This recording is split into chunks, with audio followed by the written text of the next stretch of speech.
So next I'll show you some of the features directly within the playlist section. I'll open up this playlist that I've created previously. The first one is that this resolution column has been added into the playlist.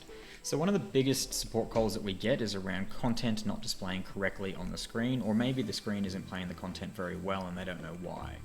So now that we've added this resolution column, you'll be able to see that this piece of content has a resolution of 1920 by 1080, which is great. But if this file down here, for example, isn't really working well, or if it's getting stuck, you'll notice that this is slightly higher resolution than would be typically playable on most devices. So keeping an eye on this resolution is a really good way to identify any specific issues that you may have. The next is under the duration column. We've updated that same convention to allow for hours, minutes, and seconds, but we've also added in the ability to mass edit some of these files as well. So if I tick on these 4 files at the top, you'll see we have this new duration box at the top where we can actually override the duration set within here. So if I wanted to make these 3 15 seconds, for example, I could type in 15, press the tick box, and now you notice that these are updated to 15 seconds. So a really handy way just to make any changes to the duration if those files are already in there or you want to update it at some point.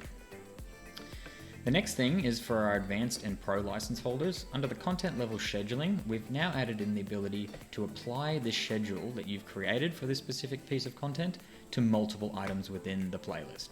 So let's just create a quick schedule and say, I only want this content to play on Monday and Tuesdays. You can say all day, which is fine, starting from today. If I hit apply and exit, that now has been applied to that single piece of content, as it would have in the past. Let's just say I want to copy that to multiple items. I could tick those items that I want to apply the same content schedule to, go back to that content level scheduling, and now this apply to selected option is available. So from here, if I click apply to selected, you'll notice that copies that down and it is now applied to all those media items at the same time. Pretty handy feature if you've got multiple items that you want to set that schedule up for at the same time. A quicker way to do that as well could be just selecting multiple items right from the beginning, coming in and making that content level schedule. So I could say I want these ones to be Wednesday through Saturday, and then I can also hit apply to selected, and that'll immediately apply to all those pieces at the same time. So keep that in mind when you're doing any content level scheduling, that can be copied across. The new feature that we've added over here for advanced and pro license holders as well is the ability to replace a piece of content within this playlist. So if you have set up your content level scheduling, which could perhaps include multiple items, multiple schedules, and you don't necessarily want to go and redo that, you can actually hit the replace button now. You'll see at the top it explains exactly what that piece of content is, and here you've got your media selector. So you can search through your content, you could select a folder, or you can upload a new file directly into your media library from here, or we could just scroll through any of the content that exists and say, okay, I'd like to replace it with this one. As soon as I hit replace, you'll notice that content example 2 over here is going to change to content example 12. So just a really quick way, if you've already set up and done a lot of the work around your content and the content level scheduling, just to replace that feature in there. So the next thing that we've got is if anybody's testing our designer studio at the moment, which we're pegging to launch in sometime in February, the overlay feature has changed slightly and we've cleaned up the UI at the top over here. So the overlay feature is now a single button and it brings up this modal which allows you to select any of the overlays that you've created in our template designer.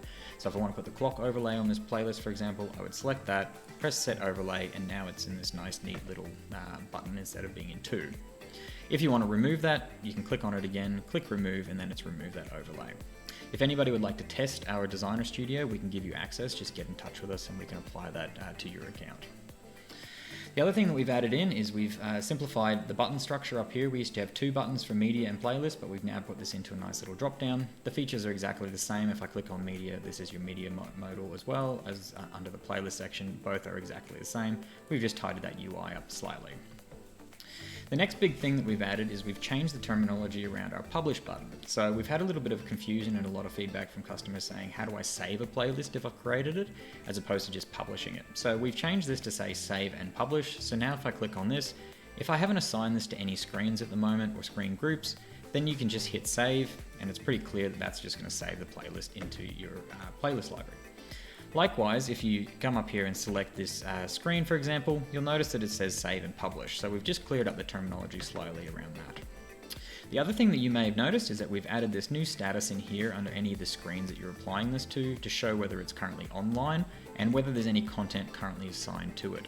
So this is a really handy feature because one of the biggest support calls that we do get is around, well, I've published this playlist, but the content hasn't updated on my screen. So what do I do?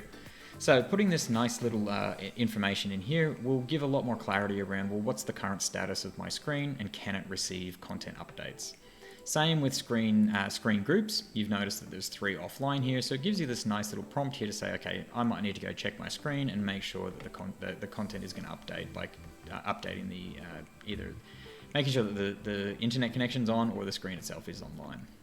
We do have our little Get Support button up here, which will open up a support page so that you can do some troubleshooting, but always just check that it is connected.